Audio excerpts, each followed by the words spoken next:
It's time for the Gettin Outdoors podcast, Town Country United Bank Lake Millers Ferry Weekend Hunting and Fishing Report. A weekly update on water conditions, ramp events, generating schedules, horse biting, and seasonal hunting information with my outdoor media analysts Joe Allen Dunn and Kevin Sims.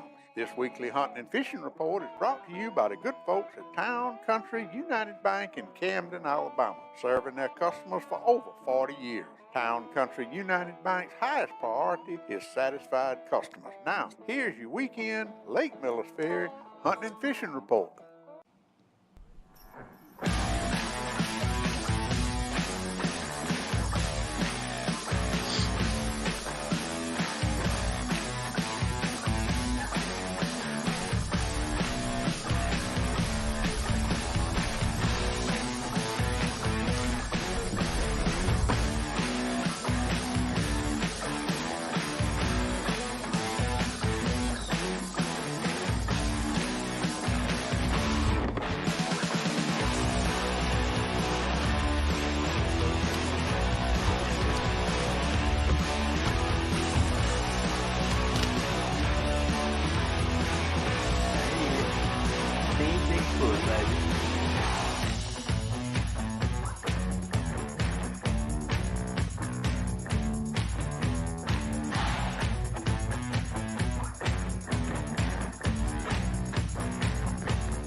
Silver Shade.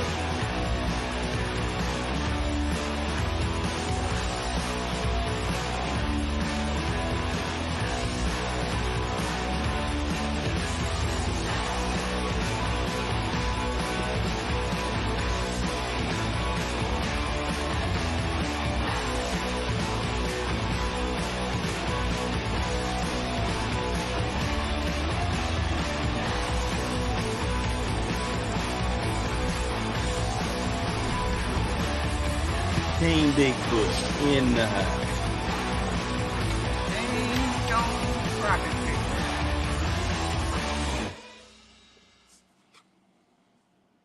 Good afternoon, everybody. Welcome to the Gettin Outdoors podcast 187 Town Country United Bank Hunting and Fishing Report for the weekend of October the 7th through October the 9th, 2022. And I want to thank Mitch Reed with the Nature Conservancy, Alabama, for a great podcast we just had. I tell you, he explained a whole lot of stuff that a lot of people have been asking questions about it, and I appreciate him doing that.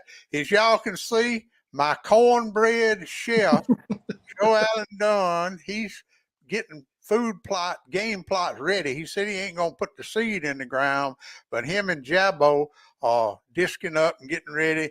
And Kevin had a shutdown this afternoon, so I brought in some heavy hitters. Shane Jones, he's a regular professional crappie fisherman and guide, and ABT angler and Eufaula champion Trey Wade sitting in with me as a co-host. Trey, thank you for coming, man. Yes, sir. I'm glad you could get off work and come. We got a whole lot to talk about. The only event I know going on this weekend is the Extreme Bass Challenge Championship in Demopolis, and we'll talk about that in a minute when we get to the bass fishing report for the weekend. So Millers Ferry Powerhouse, I want y'all to listen to this now. This is for October the 6th. At Millers Ferry, they're going to be running 2 units from 2 o'clock till 8 o'clock and 1 unit from 8 o'clock till 9 o'clock p.m. At Jones Bluff, they're running 1 unit from 1 o'clock to 2 o'clock, 3 units from 2 o'clock to 5 o'clock, 4 units from 5 to 6, and 3 units from 6 to 4. That is the craziest schedule I've heard in a long time. So they're not going to be pulling much water, it don't look like. River temperatures, and you help me with this, both of y'all. I read them Sunday, and Joe Allen read them today. I would say the river is 76 to 80 degrees, and the sloughs are 74 to 78. I did see some 70-degree water early Sunday morning, but it was in the shallow water up in the back of Ellis's Slough. So That's about what they are. It's going to really cool off this weekend. You know, it'll be in the 40s a couple mornings. Yeah. I think it'll be in the 40s in the morning. Yeah. Yeah, John Former, he was down there today. He texted me. He said it was 81. So he was in the mouth of the creeks on the river. So it warmed up a little bit these sunny days. Yeah, well, and it's gonna fluctuate right now. Oh. When you start seeing that heavy fog, your mama's tuned in.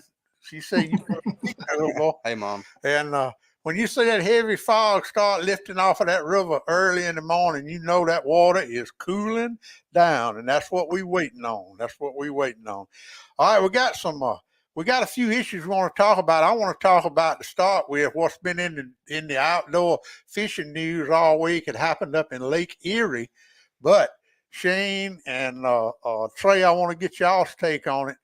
What kind of stupid idiot will stuff lead down in a fish and weigh it in? I mean, I don't know. I've heard stories about people putting little egg sinkers, little bitty stuff, but them were pound sinkers. I mean, they were. I didn't know you could get that down a fish's gullet. I mean, I was shocked when I seen it. I thought it was a joke.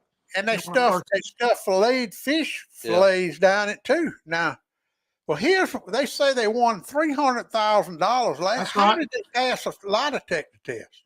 I read a thing that they weren't giving them out. Oh, it wasn't. That's unreal. Because, I don't know if they ask specific questions. Did you catch these fish? But my thing is that's what got them. They said a 23-inch fish they caught weighed a pound more than a couple of guys, a team's 27-inch fish. Mm-hmm. Fish that's 4 inches, that's what got them. But I guess they suspected them for a while, and they just caught them red-handed. So, well, and the thing about it, and all of us have been around tournaments all our life, and what do you gain from doing? I mean, now they are learned forever. That guy didn't look that old either. I mean, they are learned forever in the fishing tournament business. They might as well move to another country. They threw. Well, Trey fishes way more tournaments than me, but he knows as well as I do. If you start beating up on some people, I posted a quote on my Facebook. Winners worry about winners and losers worry about winners. Yeah. So when you start winning, you're gonna have a spotlight on you. And undoubtedly, them guys, they had no moral compass about themselves whatsoever. They just, they cheating away. And I hate to say this, but somebody put on there, and I agree. That's up there. Them all Yankees up there. If that happened down here, buddy, I don't know if a tournament director could keep them alive. No. They would have caught a case. I think they'd have caught a case in the jail. Thing about it is, I think they weighed in like 33 pounds, and second place was 16, and they had 8 pounds of lead in them. Well, if they wouldn't even put a lead in them, they still would have won the tournament without cheating. And you think about tournament directors like John McAlpin or Jeremy Bass or Kay Donaldson or anybody like that.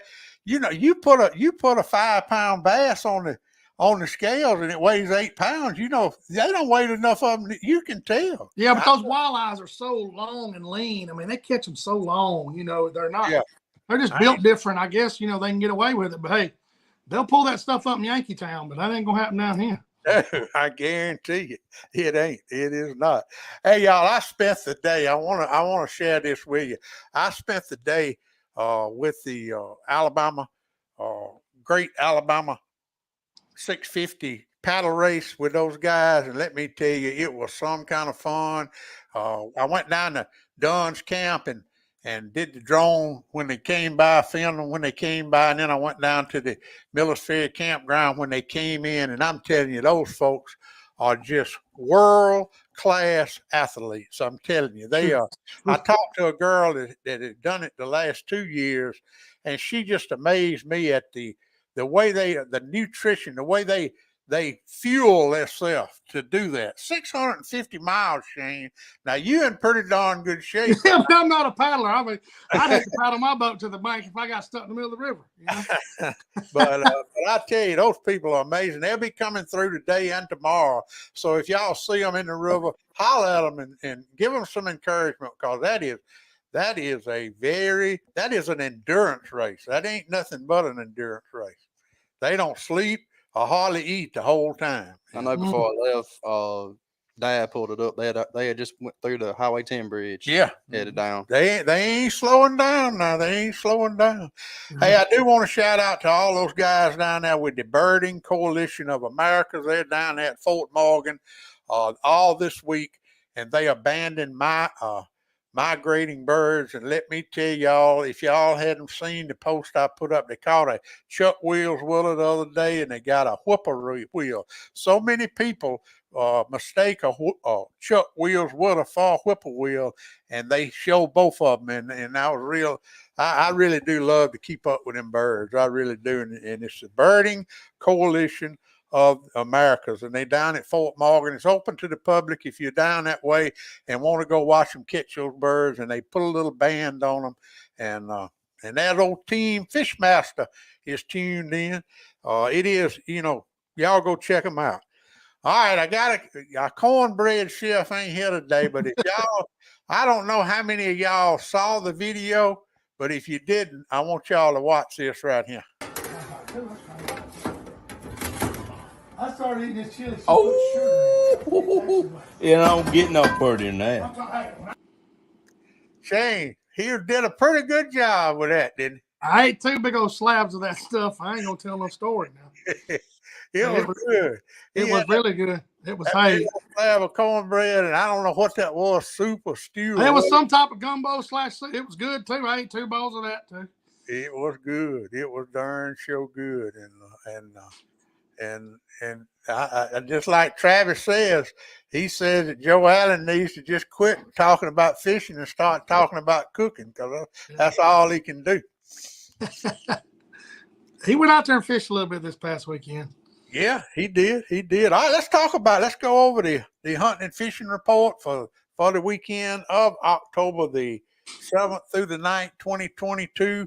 We'll talk about last weekend, the catfish. I don't have many catfish stories. I talked to Big Mama Brian Taylor this morning. He didn't go, but I did catch Stacy Gaston, old cat catcher down here this week. He caught some pretty good blue cat below the dam. Have you heard any catfishing reports, Trey? No, sir. And how about you, Shane? I didn't catch any catfish this weekend either. Usually I catch a couple, accidentally, but I didn't catch any. Well, what we're going to have to do is just let everybody know, if I was going catfishing this weekend, because Joe Allen and Kevin ain't here, I would throw them long line jugs out still. I think that water's still 80 degrees. I think you still could catch some long lining. And then when they pull in that water, if they're not pulling that water, I don't know if the wind's going to blow this weekend, but Joe Allen says always put it in the wind and let the wind blow the jugs. If you're tight lining, I guess you dragging bait when they ain't pulling the water, or you just working that current when they are. But I saw more shad this weekend than I've ever seen in the river and the slough. There were a lot of bait. There was a lot of people catfishing. I seen them on points, and I passed 3 or 4 boats, I guess, Saturday. Going up river. I don't know any of the guys, but there were several people catfishing. All right, well, let's talk about crappie fishing. I know Mark Bolden, he had a great weekend. I had a good weekend. Old Bert Osmond up there on the Alabama River up north of us had a good weekend, and Brandon Threadgill had a good weekend. But Shane Jones came back to Millers Ferry and showed out. Yeah, I caught some big fish this weekend. I'll tell you that. I ain't no doubt about it. Look at that, son. Now that is some hogs right there. And y'all got Miss Donna down for the great, what is it, the Alabama experience, Alabama River? Yeah, we got her. Hey, she's all on board, buddy. Yeah, she's gonna be cooking them pies and cakes. That's right. Whenever we started booking a few of them, I got one of my good friends and his dad gonna come down for his birthday that first go round, and hopefully that water cools down. Them fish won't be as spooky. Right now, that water being hot, they don't mind moving as much. They're not as lethargic, I'd say, or they're full of shad now. Them fish I clean outside of your fish, they're full of shad. Well, now, Shane, if somebody's coming this weekend crappie fishing, and I've seen a lot of people limiting out, and I'm talking about people that ain't even got a live scope. Yes, sir. So let's talk about crappie fishing. The way you're doing it is different than everybody else. You're chasing those fish with that live scope. Yes, but for that person that ain't got the live scope And I can tell you, and you stopped a little while. My fish are on the riverbank. They are, and you can tell them the same thing I'm going to say. There's only going to be a couple hot, good fish in those brush tops, and you're going to catch 3 or 4, and you might as well give it 15, 20 minutes and move on. Because, then you're going to get a bunch of 6, 8 inch little white and blackfish. John told me he'd seen some brush piles today had 200 or 300 fish on it. They were just small. You're going to catch several nice fish, but you have to move around. Right now they're not going to be, 10 or 15 big fish hanging out. The most I've seen on a stump is 3 fish, here in the last 3 or 4 weeks. But you're only going to catch a couple of hot fish and go. You covering some water, Shane. Oh, yes, sir. Yeah, that's what people don't realize. They're like, man, you catching a lot of fish. Yeah, I am catching a good bit of fish, but I'm also covering, a lot of water. Yeah, you are. You cover 40 acres, I believe. Probably so. I look at a lot of stuff, and I've trained myself to do that with a live scope. If you got the technology, why not? And I saw a post this week, and I don't carry many minnows anymore, but it was a unique way of hooking that minnow. Did you see that? I showed that to you. Yes, sir. Where he went through the mouth and out the gill and then through the back. He went through the side of his gill, didn't get in the gill itself. He just went through the gill plate, and then he ran that hook around the back, not in the stomach. He said it'd kill him. Yeah, and that minnow was getting it. I've never seen a guy. It looked good. That guy was from I think it's 903 Fishing out of East Texas, and he's a big minnow fisherman. But he hooked that thing through the gill plate. Like I said, it didn't go in the gills itself. It's just a plate, and then he spun it around and went right through the fish's back. So that fish was sitting there with a hook, running through his back. So that'd probably be a neat way to hook it, because he said if them brim are biting short, they won't get you minnow. If I ever go back to minnow fishing, I'm gonna try that. Trey, do you ever crappie fish? No, you just bass fish. Your daddy was talking about one time getting into crappie fishing. I believe him and your mama would like it. But now, Shane, talking about crappie fishing, and you exclusive, the jig you using is a 16th ounce, and you was cutting it back. Now, talk about how you do that jig.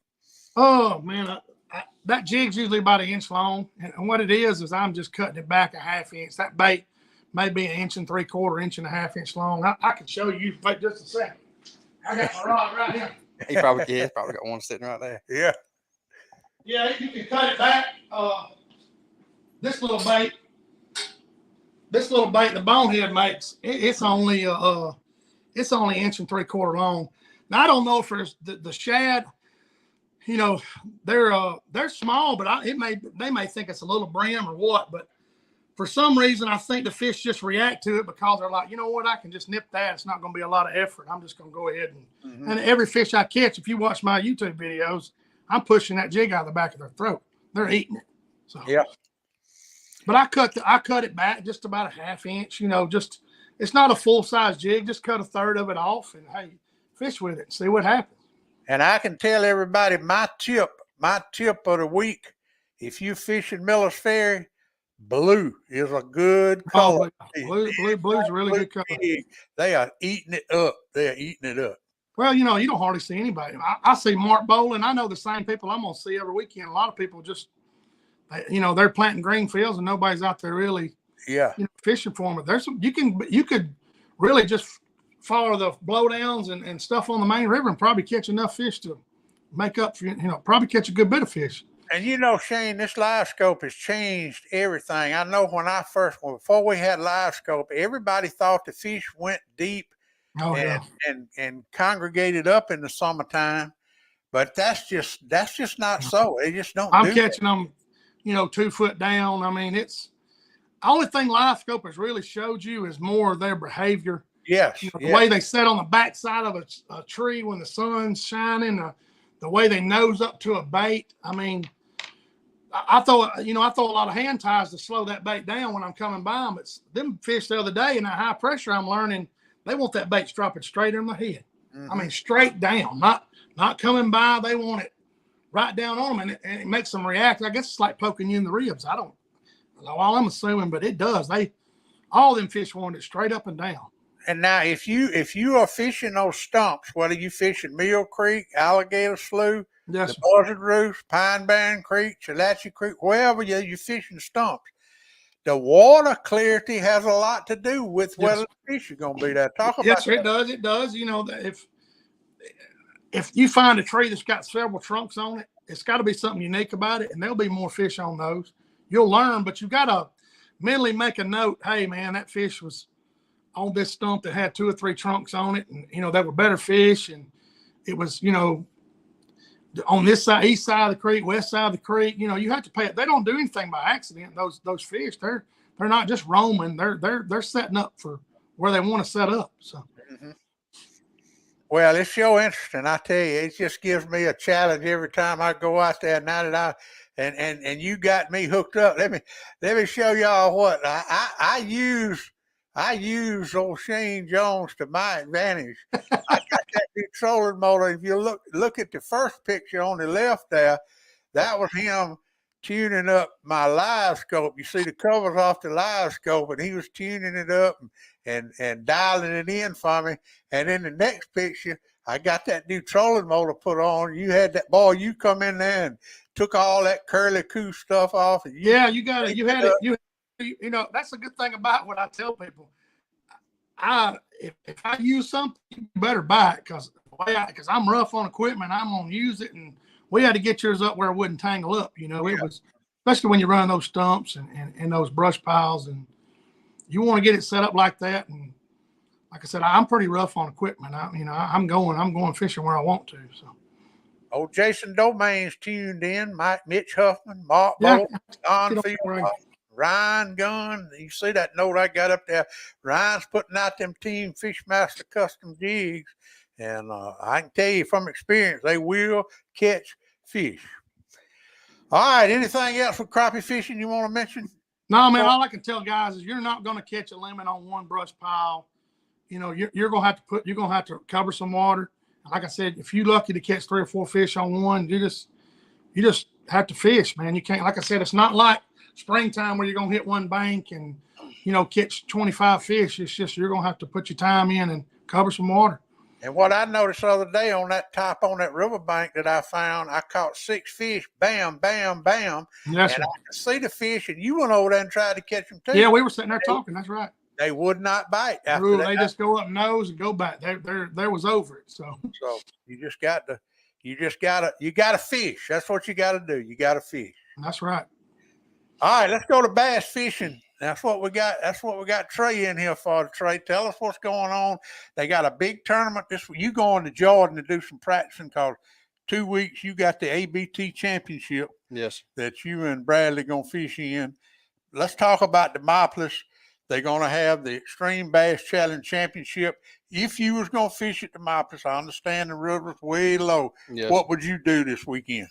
Well, with the river being low, that ought to pull your fish out to the creek mouths and help them get grouped up and everything. And when I was there 2 or 3 weeks ago, the river was super clear, and the Tom Big was actually clearer than the Warrior. Man. And it's just going to be creek or fish in the creek mouths. They'll start schooling up in the mornings, throw top water, and throughout the day you throw just crankbaits, worms, stuff like that. And with it cooling off, also, them fish are going to pull shallow too, because the fish going shallow. So you can pretty much fish in the river or up shallow. So that's about it for what you gonna throw at them? What you gonna throw at them? Up shallow, huh? Chatterbait, swim jig, spinnerbait, stuff like that. And if they ain't hitting that, you can try to flip something, a beaver or something like that. Well, didn't Jeremy had a tournament at Demopolis last weekend, didn't he? Who won it? Man, I can't remember. I can't either. The guy that won it, he's not. Didn't seem. Yeah, I didn't recognize his name. He had 15 pounds or so or something. Didn't yeah, he? I know. Todd and Trevor Nelson won the AOY. Yeah, I do know that. All right, now you before we go to Jordan. What you gonna do on Millers Ferry? If you come to Millers Ferry, they done suck that water out down there. Pretty much the same thing, fishing cuts and points stuff. Fish start as it's cooling off. Fish start pushing shad up on points, and they'll start schooling and everything. You throw top water, flukes, spinnerbait, stuff like that, and catch them. And the river up here is really clear too.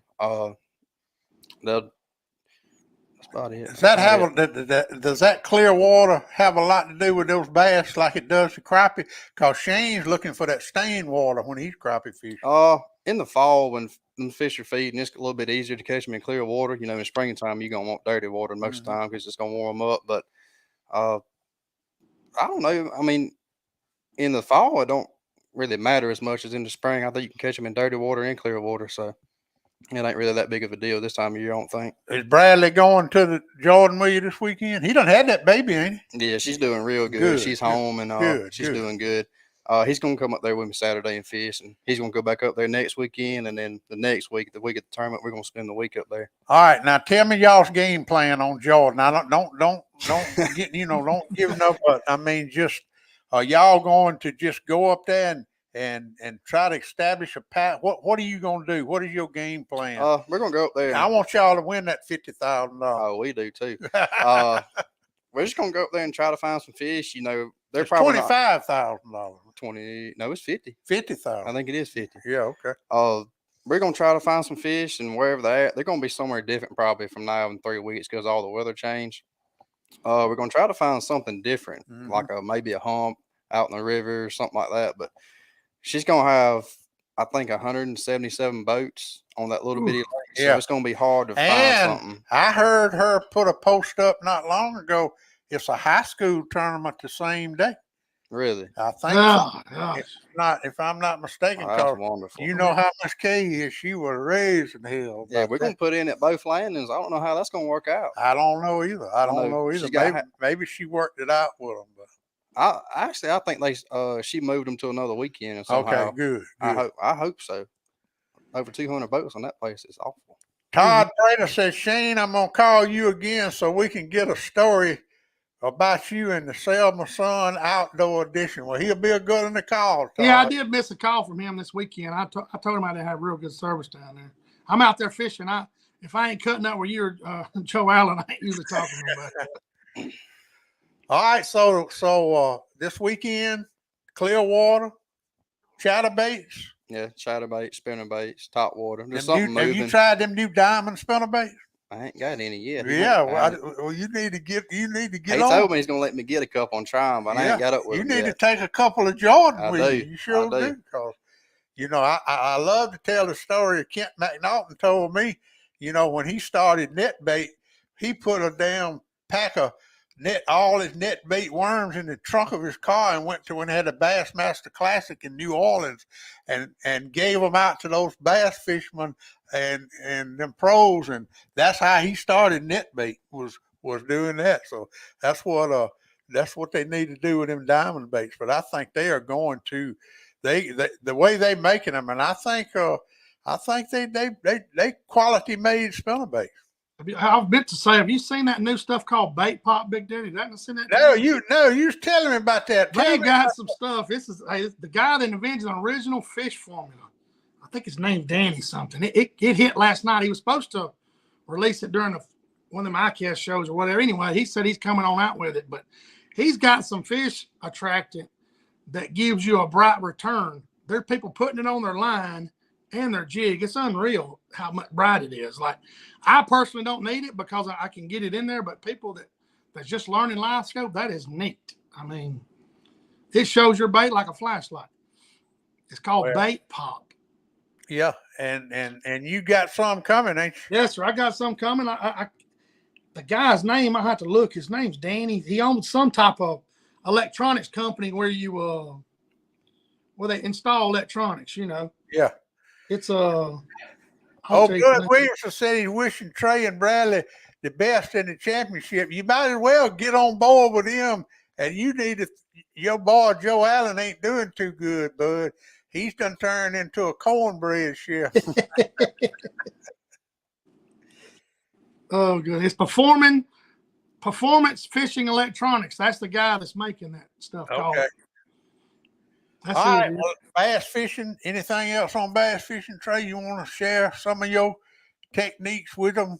No, sir. I got a few tournaments coming up. I can't be telling everybody. I don't blame you. All right, pond fishing. You saw Jared Hudson and them tore them up the pond. Pond fishing is good right now. Bibb County Lake, Monroe County Lake, but you better check with them, Dallas County Lake, because it is the end of the season and they're changing the hours up.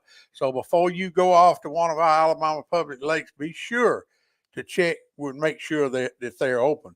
Small game hunting, I reckon dove still going on. I hadn't heard many reports on dove hunting. Have y'all heard anything? No, sir. It's still in. I think it's in until the 23rd of October, or the 22nd. Yeah, the 23rd of October. And rabbit season still in, squirrel season, but I hadn't heard of anybody doing it. It's just too hot to do any of that. Duck teal season's out. I don't know when the regular duck season comes in November. Don't it come in Thanksgiving? Maybe? I think it's the week of Thanksgiving. I think that's right. Everybody's getting their deer patches ready. That's what Joe Allen's doing today. They bush hogging and disking up. He says he's not going to plant till he gets some rain. It's no rain in sight from the weather that I looked at yesterday. I didn't see any either. And Jarrett wants to know what our favorite bluegill recipe. We need that Joe Allen here because he's the cook. And let me tell y'all, I have got a video that Todd and Joe Allen cooked some dove jambalaya, and they videoed it. And I got to put it together. I just hadn't had time to do it. But they really did a good job, and they brought me a plate of it, and it was really, really good. I can tell you that. Those guys, they might talk a good game, but they can cook. Both of them can. And I'm trying to get them to get a cook team for the Alabama Wildlife Federation wild game cook-off in November down in Jackson, Grove Hill, Alabama, or the one in Selma in October, which will be October the 22nd. I think October the 20th in Selma. So if y'all want have a love to cook and want to have a good time and a good cook-off, the Alabama Wildlife Federation wild game cook-off in Selma on the 20th, or in Grove Hill, and it's November the 3rd, I believe. Let me look, make sure. Yeah, November the 3rd. And it's going to be a great, both of those are going to be great events for a great cause. All right, that's all I got. I don't know what's happening at Dunn Sports because Joe Allen ain't never there. I reckon he's got a bunch of stuff. He told me he still got a bunch of boots and got his bow, all his arrows and all that stuff ready. He said he just got a bunch of boots in lacrosse because I've got to get me something to fish in, to be honest with you. I've got me some little half boots. But when it gets cold, I'm going to have to get something. So. Well, anything else, Trey, you got anybody you want to shout out to? Want to shout out to Bradley and that new baby. We worried that baby wasn't going to be here for the championship. No, she made it. Yeah, she's made it. Good shape. She's in good shape. And so y'all ain't got to worry about having to leave the championship or you fishing by yourself. Nice. And I want to personally wish y'all the best. I'll be pulling for y'all that day, and hopefully, appreciate it. Hopefully, Laura will be there running the camera, and they'll get a camera boat on y'all. Hopefully so. Yeah. And I talked to Laura today. Hadn't talked to her in a long time, and she's wide open, boy. She's got a great thing going, and I sure miss her today, fooling with all that. That all those kayakers coming down here. No, you ain't gonna get much out of them. Leon, your daddy said you're not gonna get much out of that tight lips on bass fishing. I thought I'm just trying to get the basics out of him, Leon. Yeah, hey, when you're fishing with that many people, you can't even give a sight intuition what you're doing. And fishing for that kind of money. Well, there's a lot of. I mean, you know, 170 boats. That's 350 people. Yeah. Mm-hmm. You know. Yeah, on a little small area like Lake Jordan. Plus, it's a 2-day tournament. You yeah, gotta fish that's right. You know, you don't ever know. You get on something like in the new lake down there at Lake Jordan, and they're gonna know about it before 10 o'clock. You know. Yes, Troy Cornelius. Oysters are wild game, and you and Miss Becky need to put y'all a cook team together and come on up to Grove Hill and show them how to cook them oysters. Oysters and shrimp and crawfish are all considered wild game. I guarantee you, even the ones that you grow in that farm. I'll send you the information, Captain Troy, on how to get your cook team ready. All right, everybody, thanks for tuning in. I guess Joe Allen and Kevin will be back next weekend, and we'll have you a rodeo report. They had the big rodeo in Livingston, but I have not heard how it went, and we'll wait next week and let Kevin tell us how it is. Once again, Trey, thanks for coming in, and good luck on the ABT championship. We'll be watching you. I'll be watching you on live, and maybe, just maybe, we'll get a camera, one of them camera boats to get on y'all that morning. I hope so. Shane, thank you. Yes, sir. This weekend, you coming back to Millers Ferry, and I was planning on coming back and giving. John's down there scouting for him right now. I done turned him loose all over that river, so he's running up. Where is he staying up here? He's staying at Roland Cooper. Okay. And his boy wanted to camp, so he got a tent and he's staying the night there. But they're gonna come stay down there with us, this weekend. Yeah. And his wife. But it's just him and his boy down there camping. He ran up and down the river. He said he's seen a lot of fish today. Yeah. Well, good. I'm glad. Has he fished up here much? He has a couple times. I think he fished a term or two up there, but he's a great fisherman, so it won't. He told me today, so man, it's a lot of water to cover. I said, yeah, it is. So. All right, everybody, thanks for tuning in. We'll see y'all next week, same time, same channel, and maybe the old cornbread chef and the rodeo guy be back with us. Shane, thank you. Yes, Trey, sir. Hang on, Shane. What's that? Pap taught me every critter's track and how to set a hair trigger on a trap. He taught me to shoot, scale, and skin and make a snare with a leather strap. He taught me to be a part of the woods and all his woodsy tricks. Said you gotta walk soft on 2 light feet and try not to break no stick. I thank Daddy for my savvy, how to hunt and how to carry anything that I might need to get a piece of skillet meat. How to walk and how to hide, how to crawl and how to slide, how to sneak, stalk, and climb and do it all on 2 light feet.